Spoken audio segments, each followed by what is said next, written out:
오늘은 그리스도인이 알아야 할 추석의 영적 의미라는 제목입니다. 레위기 23장 절기장인데 오늘 그 레위기 23장의 말씀을 가지고 하나님 말씀을 선포하겠습니다.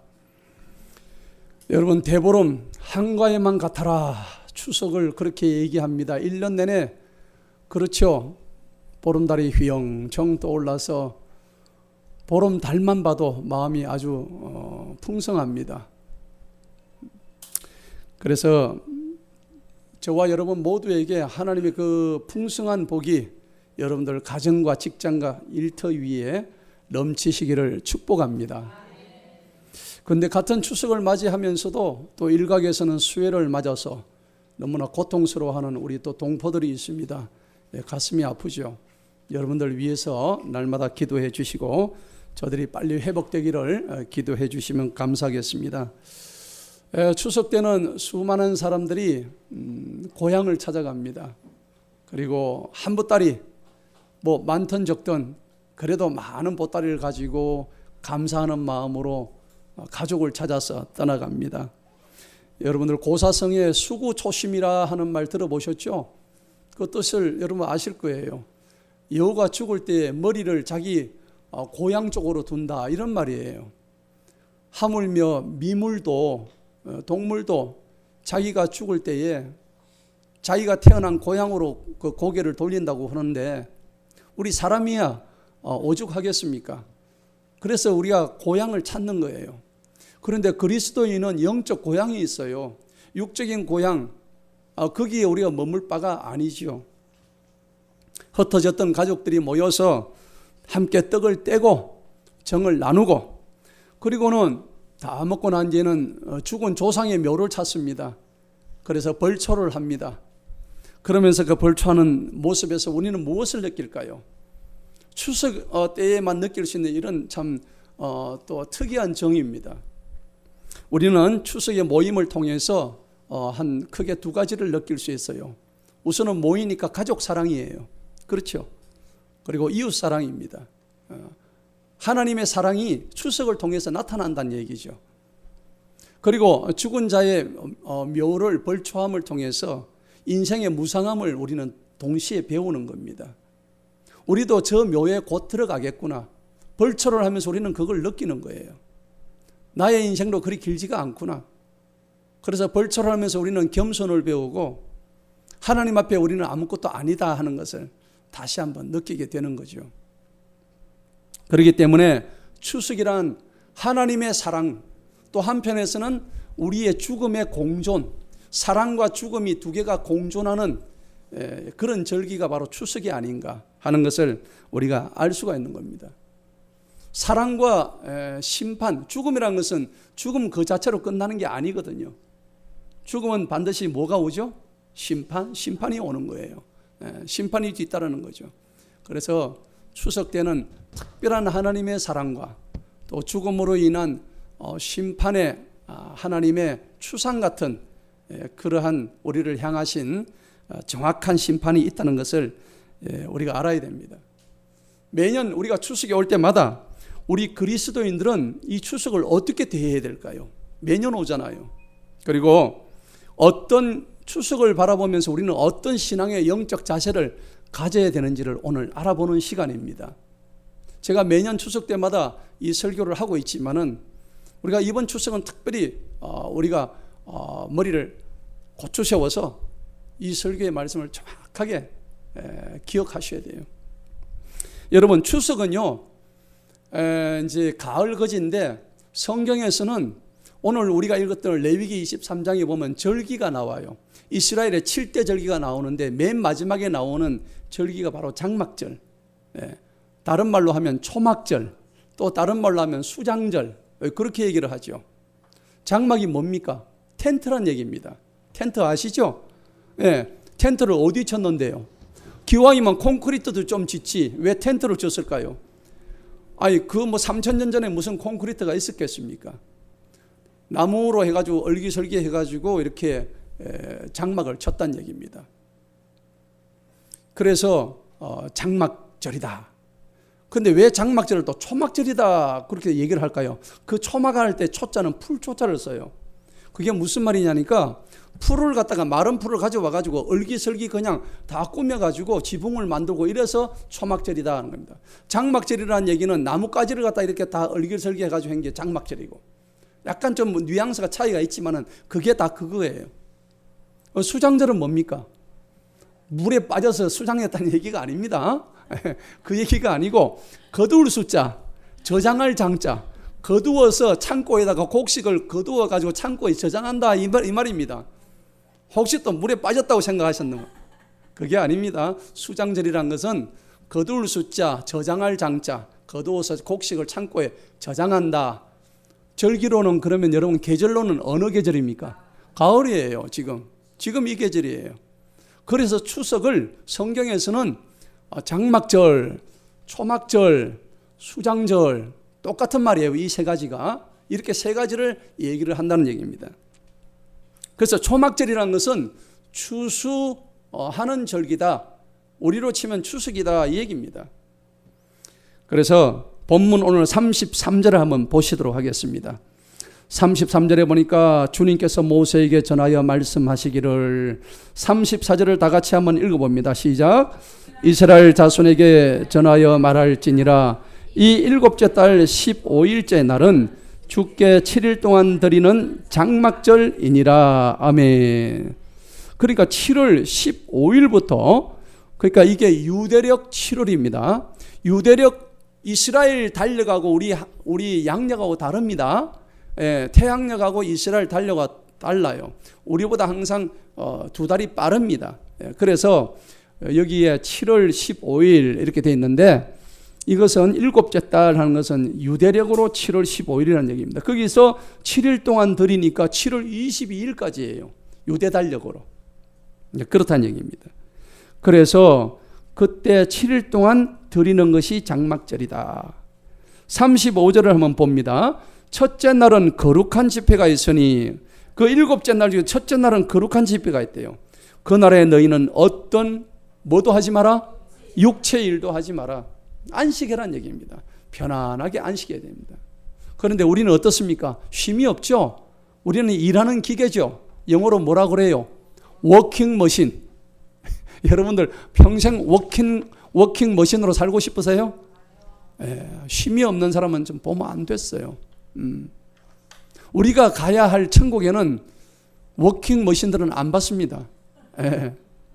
거기는 편안하게 안식할 사람들, 정말 하나님의 품에서 편안하게 안식할 사람들입니다. 그런데 오늘 여기서 첫째 날은 거룩한 집회가 있으니 어떤 육체일도 하지 마라. 분명히 얘기를 하셨습니다. 그리고 36절을 보니까는 7일 동안 너희는 뭐 해야 되느냐? 주께 화제로 예물을 드리고, 여덟째 날에 거룩한 집회가 있으니 맨 마지막 날입니다. 너희는 주께 화제로 예물을 드려라. 그날은 엄숙한 집회니 그날에 너희는 이 날도 또 어떤 육체일도 하지 마라. 첫날과 마지막 날입니다. 그래서 37절 봅시다. 이것들이 주의 절기들이니라. 그것들을 너희는 거룩한 집회로 선포해란 얘기입니다. 주께 화제 예물로 드릴지니 곧 번제 예물과 소제 예물과 희생물과 전제 예물, 그 모든 것들을 자기 날에 드려라. 하나님한테 모든 것을 다 드리라는 겁니다. 38절을 한번 읽어봅니다. 시작. 주의 안식일들과 너희의 예물들 외에, 너희의 모든 서원들 외에, 너희의 모든 무슨 예물요? 자원하는 예물들 외에 그것들은 너희가 주께 드리는 것이니라. 그러니까 너희들이 드릴 수 있는 것은 다 하나님께 기쁨으로 드려라는 겁니다. 그래서 왜 하나님께 드려야 될 것인가? 이걸 분명히 우리는 알아야 됩니다. 우리는 누구의 것입니까? 하나님의 것입니다. 내가 소속이 어딘지를 모르는 사람 치고 이렇게 행복한 사람은 없습니다. 나의 소속을 분명히 알아야, 내가 어디서부터 왔고 내가 지금 누구한테 속했는가를 알아야만이 그 사람이 그 근본을 알 수가 있는 거예요. 그래서 요한복음 7장 2절에 보면 장막절이 유대인의 명절이라고 분명하게 적혀 있습니다. 요한복음 7장 37절 38절에는 뭐라고 되어 있느냐? 그 명절, 장막절입니다. 그 명절의 큰 날인 마지막 날에, 아까 8일째죠. 예수님께서 서서 똑같이 외쳐서 말씀하셨습니다. 누구든지 목마르거든 내게로 와서 뭐하라고요? 마셔라. 나를 믿는 자는 성경 기록이 말씀하신 것과 같이 내 배에서 뭐가 흘러요? 생수가 흘러 넘쳐나리라 했다고요. 장막절에 예수님이 네 배에서 생수가 흘러 넘친다는 얘기는 하나님의 그 귀하신 말씀이 내 배에서 흘러나온다는 얘기입니다. 아하, 그렇구나. 하나님의 말씀을 받아 먹어야 되는구나. 장막절이라는 것은 바로 그거였구나. 7일 동안 텐트 안에서 머물면서 왜 하나님이 7일 동안 거기에 머물라 하신 이유가 있단 말이에요. 그리고 그 광야의 장막 안에서 이스라엘에게 베풀어 주신 하나님의 사랑과 관심과 은혜와 심판을 감사하라는 얘기입니다. 7일 동안 하나님을 기억하라는 얘기입니다. 그래서 기억하면서 하나님의 생수 같은 그 말씀을 먹고 쭉정이가 되지 말고 알곡이 되라 이 말입니다. 그래서 추수 때 뭐가 되라고요? 알곡이 되라. 따라합시다. 알곡이 됩시다. 알곡 됩시다. 알곡 됩시다. 알곡이 돼야 되는 거예요.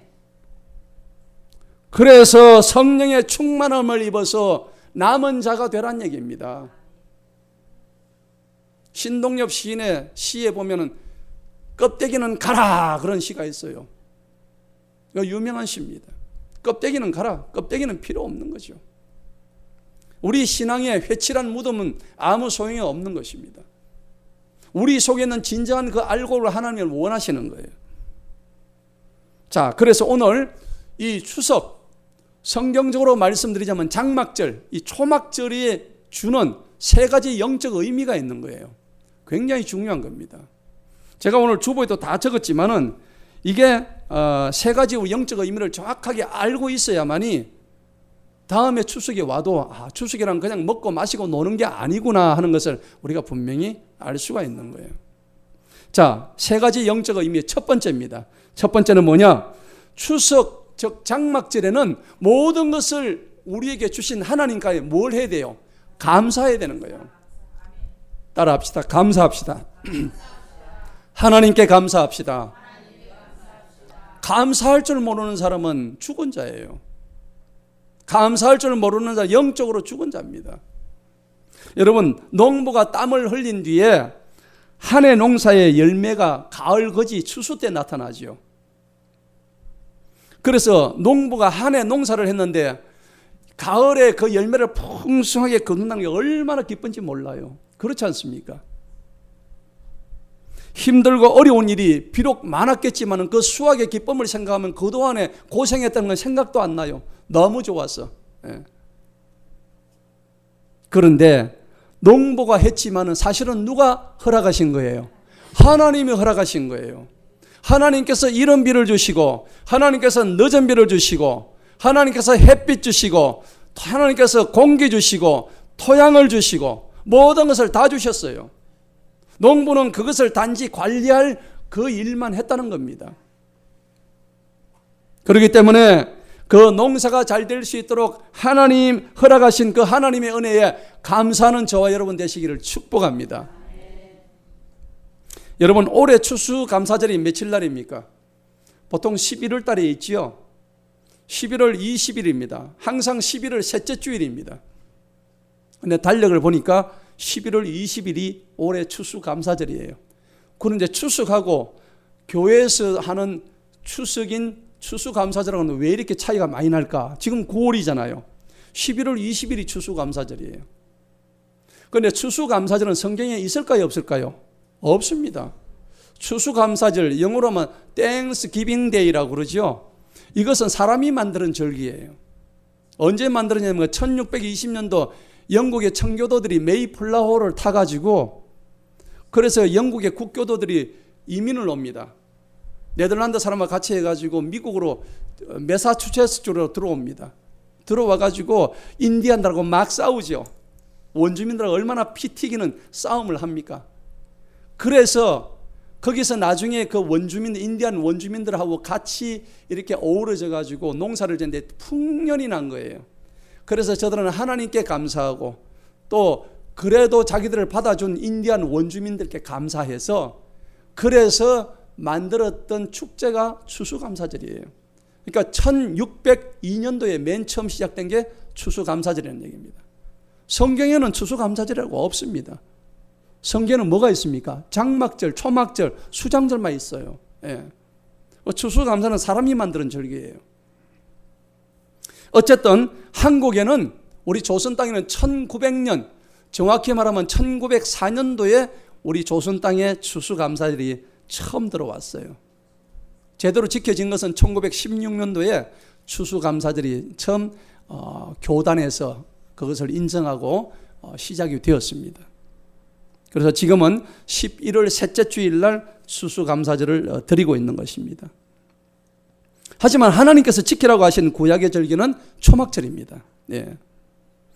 그렇지만 이 구약의 초막절도 사실은 신약시대에 예수님이 오시고 난 뒤에 예수님은 절기를 다 없애버리시죠.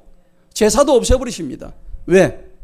예수님 자신이 단번 희생제사로 끝나버렸으니까요. 만약에 우리가 여기 지금 구약시대를 살고 있다면 맨날 여기 짐승 잡아야 됩니다. 애꿎은 짐승 목을 따가지고 피를 흘리고 여기서 늘 그 짓을 하고 있어야 돼요. 여러분, 그게 무슨 일입니까? 그런다고 그 사람들이 새로워졌습니까? 아닙니다. 짐승을 수백 수천 마리를 잡아도 그들의 마음에 할 일을 하지 아니하고는 하나님을 바라볼 수 없는 거예요. 그런 일을 하게 해주신 분이 바로 누구십니까? 예수 그리스도십니다. 할렐루야. 눈에 보이는 절기와 제사를 폐하신 분이 바로 우리 예수 그리스도시란 겁니다. 그 주님의 이름을 높이 찬양합니다.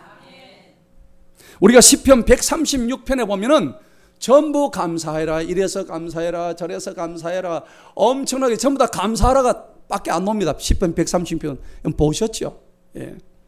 그런데 시편 136편 16절을 보니까 그의 백성을 인도하여 광야를 통과하게 하신 그분에게 감사해라, 그 인자심이 영원하리로다. 그렇게 말씀하고 있어요. 그렇게 말하는데 시편 기자는 하나님이 하신 일을 두 가지로 말씀하고 있어요. 뭘까요? 첫째는요, 뭘 그러면 감사해야 될 것인가?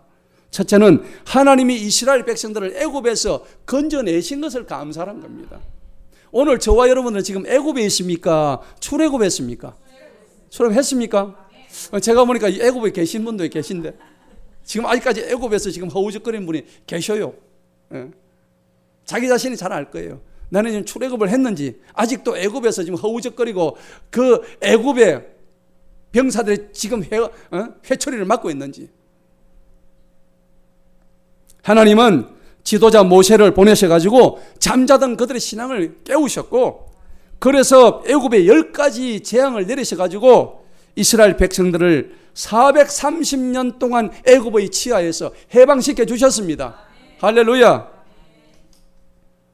그러니까 이 출애굽의 영적 의미가 뭐냐? 출애굽 사건은 그리스도 구원 역사의 예표란 겁니다. 예수님이 이 땅에 오실 것을 미리 그 출애굽을 통해서 예표하고 있다는 겁니다. 예수 그리스도께서 죄인을 구원하시기 위해 이 땅에 오셨잖아요. 우리를 죄와 마귀와 사단의 그 권세 아래서 우리를 구해 주신 사건이 예수님의 등장이에요. 할렐루야. 죄 있는 자를 완전히 전적으로 해방된 자로 여겨주셨고, 부패한 죄 덩어리를 우리가 믿음으로 말미암아 의롭다고 여겨주신 분이 바로 예수님이시란 겁니다. 우리는 그분이 있기 때문에 오늘 이 자리에 앉아 있는 거예요. 할렐루야. 하나님의 상속자, 곧 그리스도와 함께한 상속자가 되게 하신 분이 우리 예수님인 거예요. 여러분, 저나 여러분이랑 똑같아요. 아마 바울의 고백처럼 저나 여러분의 죄인 중에 괴수일 겁니다. 맞지요? 예. 우리 권사님 목소리 제일 크네. 솔직하시잖아. 우리는 이번 아니지만 다 우리 죄인의 괴수예요. 내가 가치 있는 자로 여기만을 받았다는 사실, 그것만 하더라도, 우리의 죄를 받았다는 그 사실만 하더라도 하나님께 감사한 거 아니겠습니까? 여러분, 예수 그리스도를 사랑하십니까? 예수 그리스도의 이름을 소중하게 진정으로 여기십니까? 주님이 행하신 그 일이 너무나도 감사하고 귀하다고 여러분들이 여기시냐고요. 예수 그리스도를 영화롭게 하는 것이 여러분이 소원이 맞습니까? 왜 아멘이 적어요? 맞습니까? 네. 여러분들이 확신이 있어야 되는 거예요. 그러면 여러분들은 주님께 더 감사하셔야 되는 거예요. 더 많이 감사하시기 바랍니다. 감사하는 자만이 구원의 문을 열 수가 있어요. 감사하는 자만이 복의 문을 열 수가 있다고요. 우리가 지금 외우고 있던 빌립보서 4장 6절 7절 아무것도 염려하지 말고, 다 같이 한번 외워봅시다. 시작. 아무것도 염려하지 말고 다만 모든 일에 기도와 간구로 너희 구할 것을 감사함으로 하나님께 아뢰라. 그리하면 모든 지각에 뛰어난 하나님의 평강이 그리스도 예수 안에서 너희 마음과 생각을 지키시리라. 아멘. 그렇습니다. 모든 일에 감사함으로 하나님께 아뢰라고 했다고. 우리 암송만 하면 뭐합니까? 이 암송했던 우리 삶에 적용을 해야 되는 거예요. 그리고 시편 136편에 보면 감사하라 감사하라 나오는데 두 번째 감사가 뭐냐? 하나님이 이스라엘을 애굽에서 구원하신 후에 그냥 내버려 둔 게 아니에요. 가는 길마다 인도하시고 구름 기둥, 불 기둥, 그 다음에 하늘에서 뭐가 내려왔어요? 만나가 내려왔어요. 먹을 것 다 주셨어요. 인도하시고 공급하시고 입을 옷 다 주시고 신발도 부러뜨지 않고 발도 헤어지지 않고. 여러분들 얼마나 기가 막힌 일입니까? 홍해를 갈라주시고요. 목마를 때는 샘을 터지게 하시고 배고플 때는 만나를 내려주시고. 여러분 40년 광야의 생활을 통해서 사람이 떡으로만 사는 것이 아니고 하나님의 입에서 나오는 말씀으로 산다. 이것을 하나님께서 우리에게 깨우쳐 주시기 위해서 광야 40년을 허락하신 거예요. 저와 여러분이 지금 광야 생활을 하고 있다 생각하시는 분은 감사히 여기시기 바랍니다. 감사하시기 바랍니다. 광야 같은 우리 인생길에서 환난을 당할 때에 하나님은 언제나 우리 곁에 계시는 분이십니다. 유혹과 시련 속에서도 우리 영혼을 붙들어 주시는 분입니다. 날마다 하나님 앞에 살게 하신 분이에요. 위대하신 하나님을 바라보고 감사의 찬송을 올리면서 우리를 구원해 주신 그 유일한 은혜에 감사하시기 바랍니다. 감사 적용의 감사는 구원의 감사입니다. 할렐루야. 이 땅에 잘 먹고 잘 사다가 지옥 가면 무슨 소용이 있습니까? 오늘 지옥 갈 수도 있고 내일 지옥 갈 수도 있어요. 하나님을 믿지 않은 상태라면. 광야 같은 인생을 살아갈 때 나를 보호해 주시고 인도해 주시고 공급해 주시고 그 은혜에 우리가 감사해야 되는 것입니다. 그러므로 우리는 먹든지 마시든지 무엇을 하든지 다 하나님의 뭘 위해서요? 영광을 위해서 사는 존재가 되어야 된다는 겁니다. 이게 인생의 목적이에요. 누가 여러분들에게 인생의 목적이 뭐냐 그러면은 고린도서 10장 31절을 분명히 말씀하실 수가 있어야 되는 거예요. 할렐루야. 여러분 금년에도 추석이 되니까 어떤 분은 보너스를 받았고 어떤 분은 보너스도 없고 어떤 분은 많이 벌었고 어떤 분은 나는 수입이 하나도 없고 중요한 거 아닙니다. 금년에 수입이 많건 소득이 적건 그게 중요한 게 아니에요. 내가 지금 숨쉬고 있다는 그 사실에 감사하시기 바랍니다. 왜? 지금 이 순간에도 중환자실에 가면은 목에 구멍을 뚫고 튜브로 음식을 먹는 멀쩡한 환자들이 얼마나 많은지 몰라요. 그리고 그 환자들 중에는 하루에 수백 명이 죽어가고 있다고요. 내가 그 대열에 있지 아니하고 오늘 내 발로 하나님 전에 나와서 예배드리고 내 발로 주님 전에 나와서 하나님을 높이 찬양할 수 있다는 이 은혜에 감사하시기 바랍니다. 여러분 지옥의 어떤 간증자의 얘기를 들어보니까 지옥에 가니까 공통점이 있더래요. 전부 불평불만을 하더래요. 지옥이 그거래. 그게 지옥이래요. 서로 손가락질하고 서로 원망하고 네 잘났니 내 잘났니 서로 비판하고 이게 지옥의 모습이더래요. 여러분 현실에서 지옥의 모습을 가지고 살고 안 쉽죠? 싶으면 안 되겠죠? 말이 안 나오네. 여러분 많든 적든 우리는 사랑하는 사람과 때로는 이별도 해야 되고, 또 때가 되면은 세상의 자원이 부족해가지고 저 우크라이나에서 곡물이 안 들어가지고 지금 온갖 물가가 다 뛰고 있다고, 이런 또 위기도 우리는 맞이해야 되는 거예요. 언제까지 이 땅이 그렇게 풍요로운 게 아니에요. 왜 그럴까요? 하나님한테 매달리라고 하나님이 이런 시련 주시는 거예요. 여러분들한테 환난이 오고 고난이 오고 시련이 올 때는 감사하시기 바랍니다. 하나님을 찾을 기회라는 사인인 것입니다. 배부르면 하나님 안 찾아요. 잘 나가면 하나님 다 떠납니다. 우리 교회도 얼마나 수많은 사람이 하나님 떠난지 몰라요. 재물을 쫓는 사람이 그 사람에게는 저주입니다. 저주.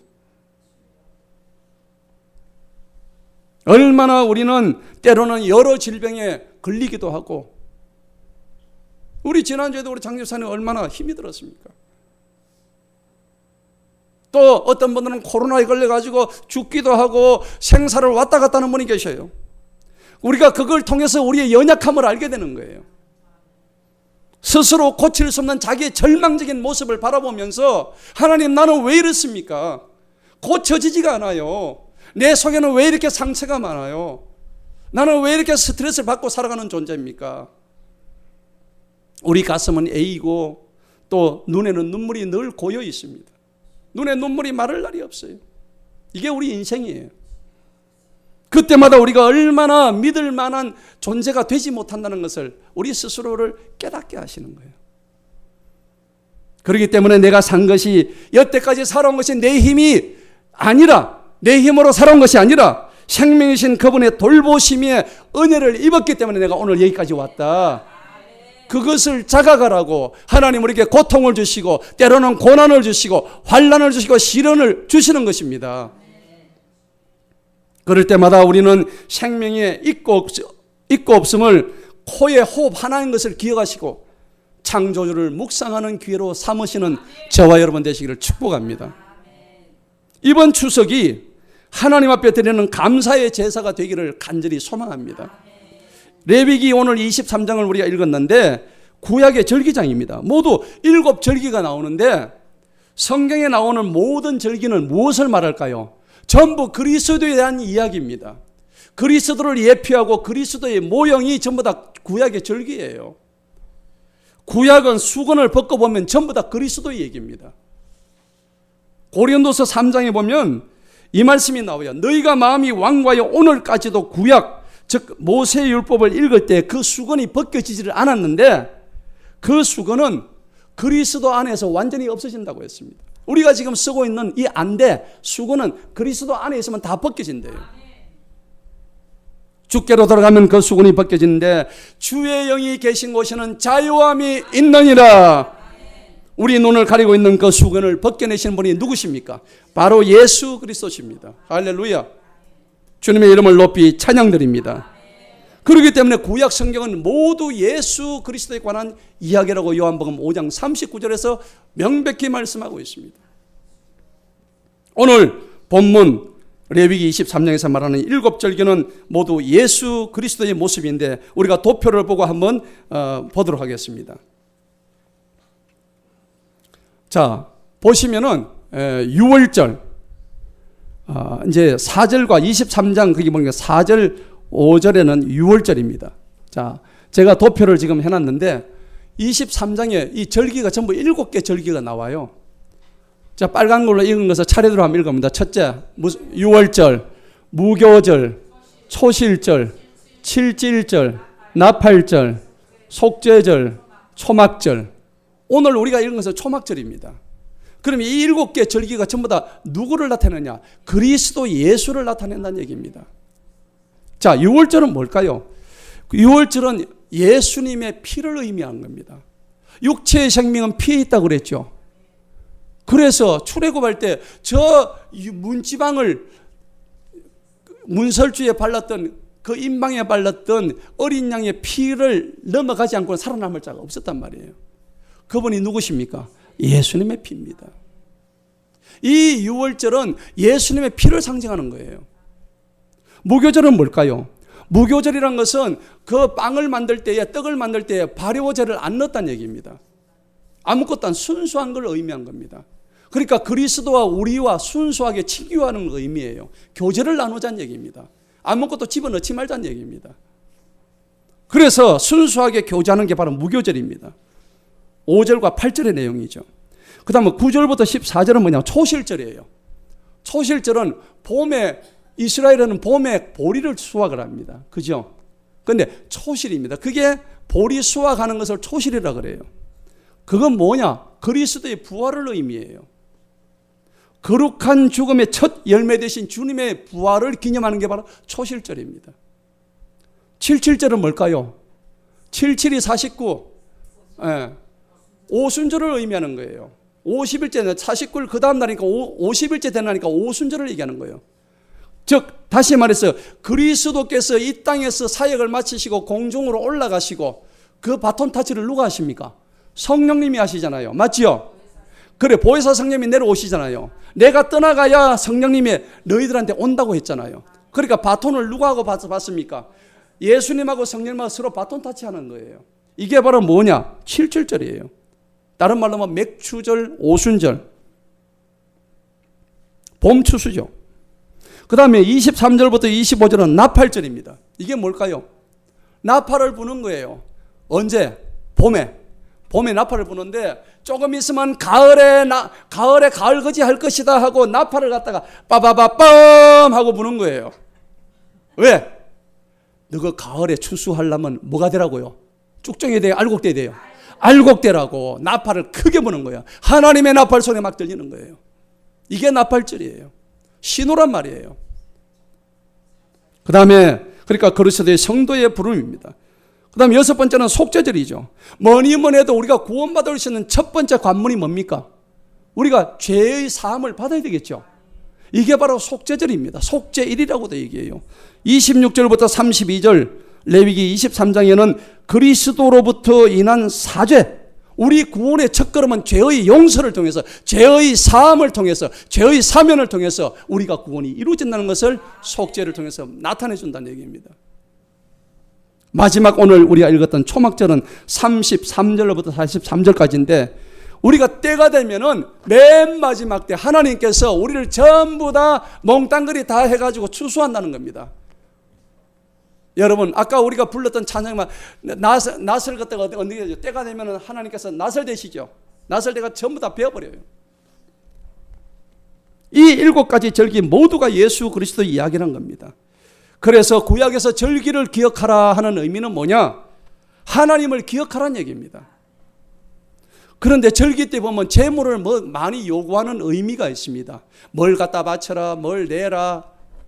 왜 그럴까요? 나는 없어서 못 내겠다, 나 기분 나빠서 안 내겠다. 그게 아닙니다.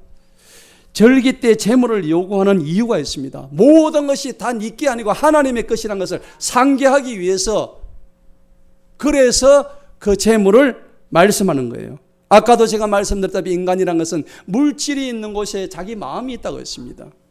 여러분들 지금 한 달에 쓰는 장부를 보십시오. 영수증을 카드하면 보십시오. 내가 한 달에 토탈 쓰는 모든 지출의 영수증을 보세요. 하나님을 위해서 그래서 내가 몇 프로를 썼는지 한번 보시라고요. 단돈 1%도 내가 쓰지 않았다면 그건 하나님의 백성이 아닙니다. 내 먹고 내 잘 쓰고 내 즐기는 데 모든 것을 썼다면 하나님의 백성이 아니에요. 내가 하나님의 것이라는 것을 인정하지 않는 사람이에요. 제가 여러분들을 많이 내라 그런 얘기가 아닙니다. 분명히 알고 가자는 얘기예요. 하나님을 인정하지 못하는데 어떻게 우리 삶이 제대로 행복해질 수가 있겠습니까? 그리고요, 구약의 절기의 모든 공통점이 있습니다. 곡물을 벨 때 다 수확합니까? 조금 일부 놔둡니까? 놔두는 이유가 뭘까요? 하나님은 사랑의 하나님이고 공의의 하나님이세요. 왜? 다 걷어가면 새도 먹을 게 없거든요. 그리고 옆집에 사는 가난한 이웃도 와가지고 먹어야 될 거 아닙니까? 그래서 일정 부분은 다 수확하지 않고 일부러 놔둬요. 그래서 와가지고 까마귀도 와서 그 감을 쪼아 먹고, 지나가던 비둘기도 와서 먹고, 옆집 똥개도 와서 먹고요. 그리고 가난한 이웃들도 와가지고 밤에 서리도 해가고, 이렇게 해서 일부러 다 놔둔다고요. 여기서 하나님의 사랑이 우리가 확인할 수 있단 말이에요. 결국 하나님의 계명은 뭐냐? 하나님 사랑과 이웃 사랑입니다. 자, 오늘 두 번째, 추석의 두 번째 이유입니다. 장막은 우리가 거할 임시 거처입니다. 영원한 곳이 아니에요. 여러분, 지금 우리가 살고 있는 이 거처는 잠시 있다 가는 곳이에요. 목사님, 저는 이번에 아파트 한 50평짜리 멋진 거 하나 했는데 그동안 피땀 흘려서 열심히 했습니다. 입주하고 난 다음 날 교통사고로 죽어버렸어요. 무슨 소용이 있습니까? 입주하고 1년 만에 암으로 죽어버렸어요. 그 재물을 누릴 수 있게 하신 분이 누구십니까? 하나님이십니다. 성경에 분명히 나와 있습니다. 우리에게 재물을 얻는 능력을 주신 분이 하나님이신데 그 하나님을 무시하고 그 하나님을 알지 못하고 하나님을 대적하는 자들이 받을 그 형벌이 얼마나 무섭겠습니까?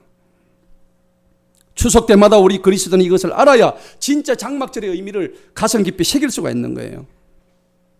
여러분, 하나님께서 주시는 그 만나를 먹으면서 이스라엘 백성들은 40년 광야 생활 동안에 하나님 주시는 하늘에서 내리는 만나 먹으면서 어디로 갔습니까? 하나님이 약속하신 가나안 땅을 향해서 꿋꿋이 들어갔다는 얘기입니다. 이때를 기억하라는 얘기입니다. 여러분, 찬송가 246장에 보면 나 가나안 땅 귀한 성에 들어가려고 내 중한 짐을 벗어버렸네. 죄중에 다시 방황할 일 전혀 없으니 저 생명 시냇가에 살겠네. 여러분, 그 길이 살겠네. 그렇잖아요. 여러분, 가나안 귀한 성에 들어가는데 뭘 벗었다고요? 내 중한 짐을 다 벗어버렸다고요. 여러분, 생각해 보세요. 지금 물에 빠졌는데 등짐지고 살려달라고 하면 됩니까? 더 빠져서 죽지요. 물에 빠져서 구조를 요청하는 사람은 짐을 다 내려놔야 돼요. 내 목숨만큼 중요한 게 없다고요. 그런데 그 짐을 다 지고 살려달라 하니까 가다가 도중에 빠져 죽어본 거야. 허락하신 새 땅에, 가나안 땅에 들어가려면 무거운 짐을 가지고는 들어갈 수 없어요. 짐 중에 제일 무거운 짐이 우리의 죄짐입니다. 죄짐입니다. 그래서 찬송가 438장에 보니까 내 영혼이 은총 입어 중한 무슨 짐? 죄짐 벗고 보니 슬픔 많은 이 생상도 뭘로 한다고? 천국으로 한다고. 죄짐을 벗으니까 천국으로 한대요. 할렐루야. 여러분, 그러면 뭘까요? 이 초막과 장막은 무슨 뜻을 가지고 있느냐니까 히브리서 11장 13절에서 16절에 보니까는 우리가 사는 이 땅은 잠시 있다 가는 땅이에요. 여러분은 사는 그 집이 영원한 집이 아니에요. 착각하지 마세요. 내가 사는 그 집 하나님이 허락하시니까 지금 살고 있는 거예요. 우리는 이 땅에서는 사실상 다 나그네요, 이방인에 불과하다는 사실을 히브리서 11장에서 분명히 말씀하시면서 너희가 초막에서 7일 동안 있으면서 그걸 기억하란 얘기입니다. 그걸 기억하란 얘기입니다. 하나님, 난 싫습니다. 나는 이 땅이 좋사오니 초막 셋을 주소서. 하나는 엘리야를 위해서, 하나는 모세를 위해서. 하나님, 나는 안 갑니다. 나는 여기가 좋사옵니다. 얼마나 오래 살겠습니까? 잠시 잠깐입니다. 성경에서 이스라엘 백성들에게서 항상 모든 것이 하나님의 것임을 인정하고 언젠가 우리는 주님한테 돌아갈 존재라는 것을 성경 역대상 29장 15절 16절에서 이렇게 말씀하고 있어요. 자막을 한번 띄워주셔요. 다 같이 한번 읽어보도록 하겠습니다. 다 같이 시작. 모든 것이 다 주님께부터 나왔고 주님의 것으로 주님께 드렸나이다. 이는 우리의 모든 조상들이 그러하였듯이 우리는 주님 앞에서 나그네들이요 체류자들이니이다. 그리하여 이 땅 위에서 우리의 날들은 한 그림자 같기에 거기서 아무도 영속하지 못하나이다. 아멘. 여러분, 오늘 성경에서 정확하게 우리의 운명에 대해서 얘기하고 있는 거예요. 이 땅은 나그네요. 우리는 이방인이요. 우리는 잠시 거쳐가는 임시 거주자라고요. 내가 사는 집에 영원히 살 거 아닙니다. 따라합시다. 이 땅의 장막은 내 것도 아니요 영원히 있을 것도 아니다. 나의 영원한 본향은 나의 영원한 본향은 저 천성에 있습니다. 그렇습니다. 이걸 기억하셔야 되는 거예요. 이제 세 번째 마지막입니다. 추석이란 이 초막절이란 것은 무슨 의미를 가지고 있냐? 마지막 의미, 세 번째는 심판의 의미가 가지고 있다고. 아니, 추석날 이렇게 무서운 심판을 얘기하시다니, 목사님, 심한 거 아닙니까? 여러분 그렇게 생각할 수 있죠.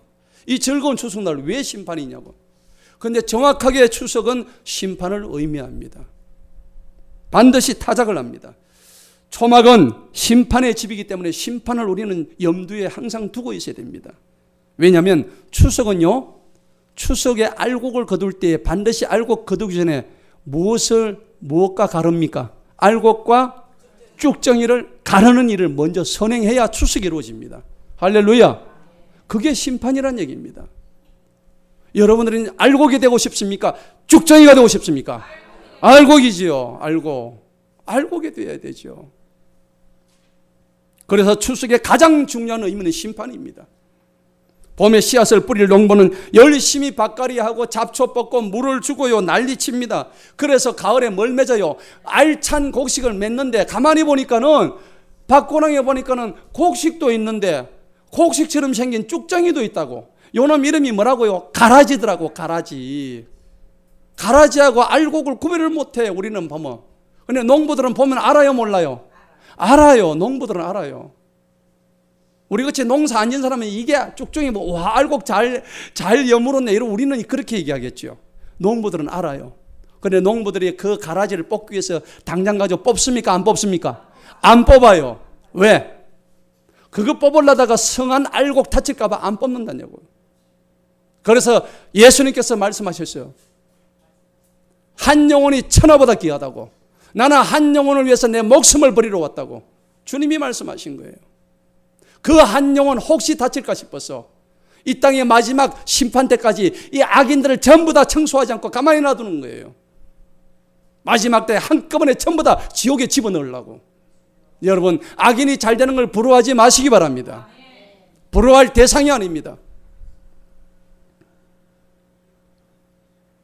그래서 노련한 농부는 누가 알곡인지 가라지인지 정확하게 아는데, 가을 추수 때가 오면은 그때서야 농부가 알곡과 가라지를 한꺼번에 나살내가지고 다 베어버립니다.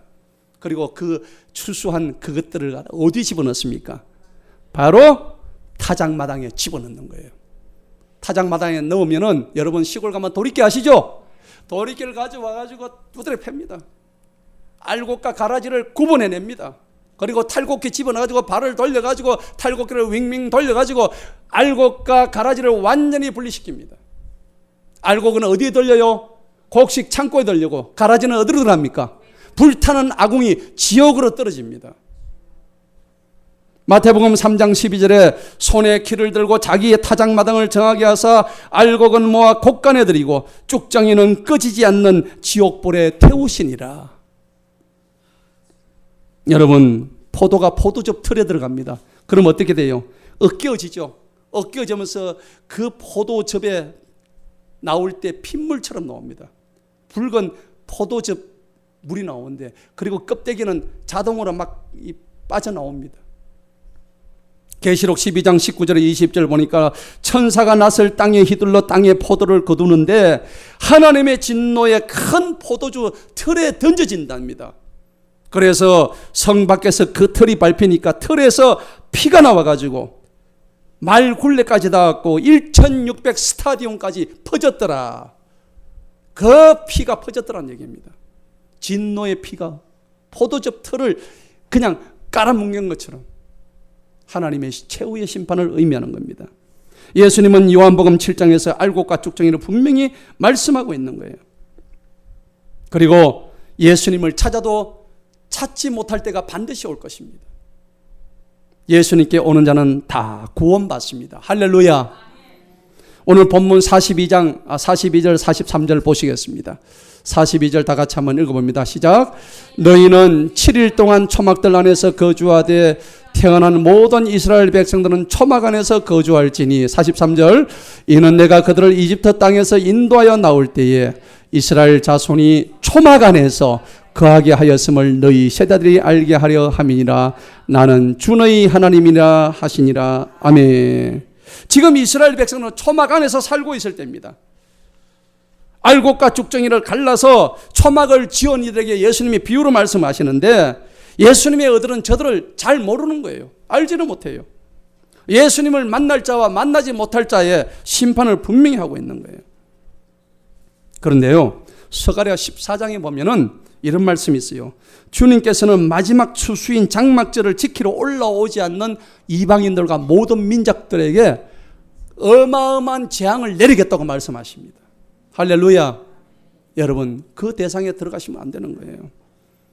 여러분, 아라우나의 타작마장 기억나시죠?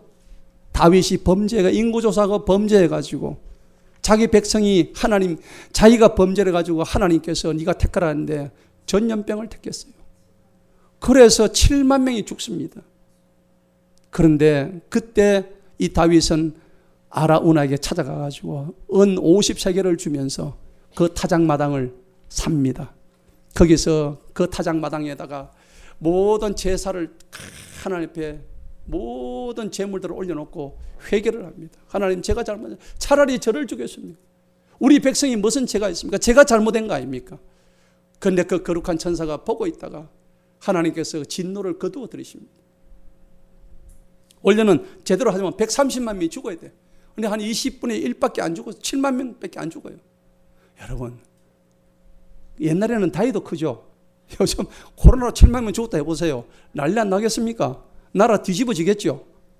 근데 구약에 보면 보통 7만 명, 몇십만 명 그냥 한 방에 죽어요. 그냥.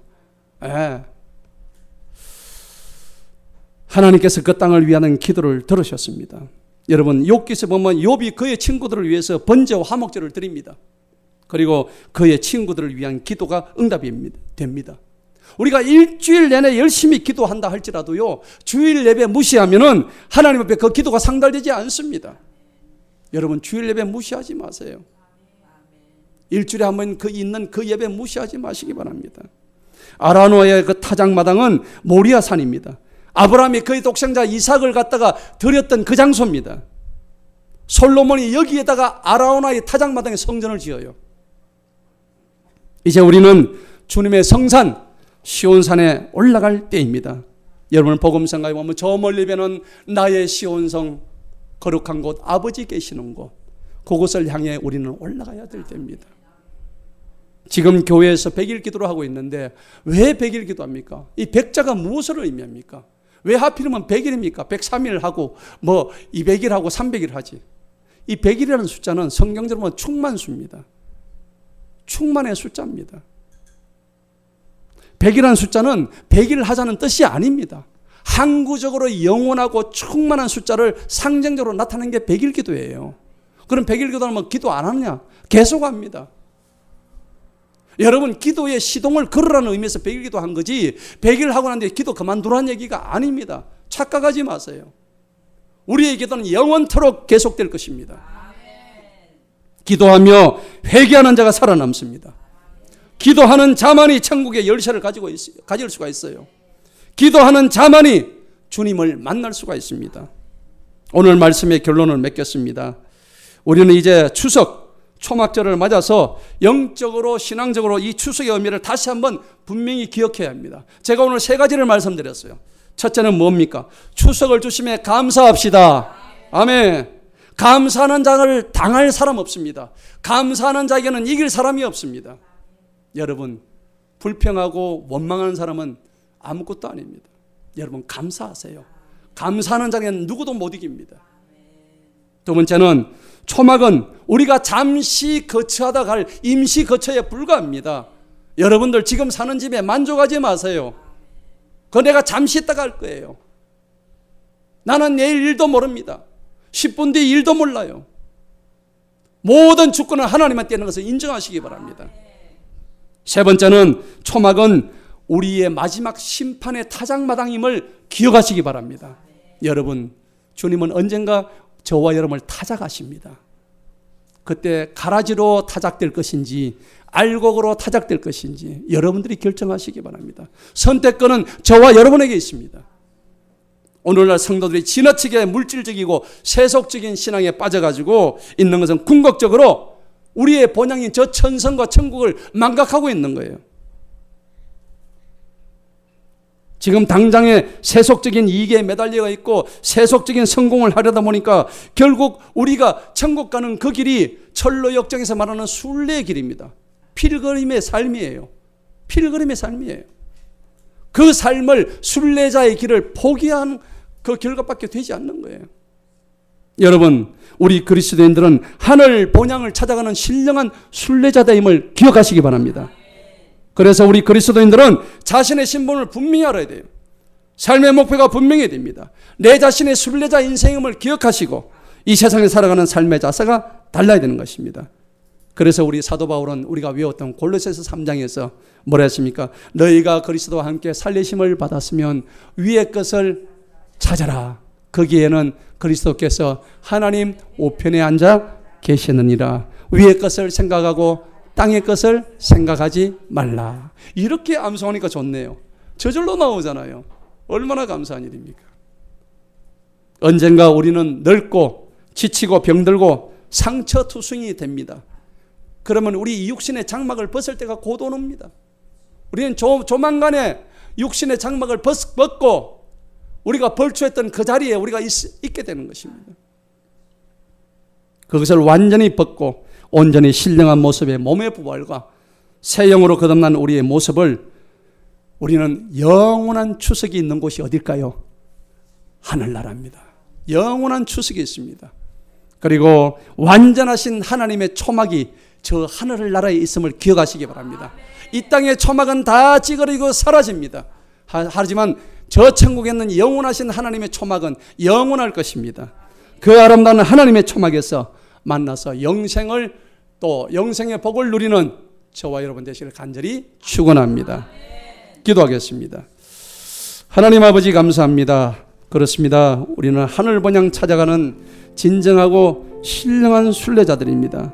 하나님 도와주옵시고 우리의 삶의 목표가 이제는 주님으로 인하여 확실히 변화되고 우리의 삶의 태도와 자세가 변화되는 아름다운 성도들이 되게 하여 주옵소서.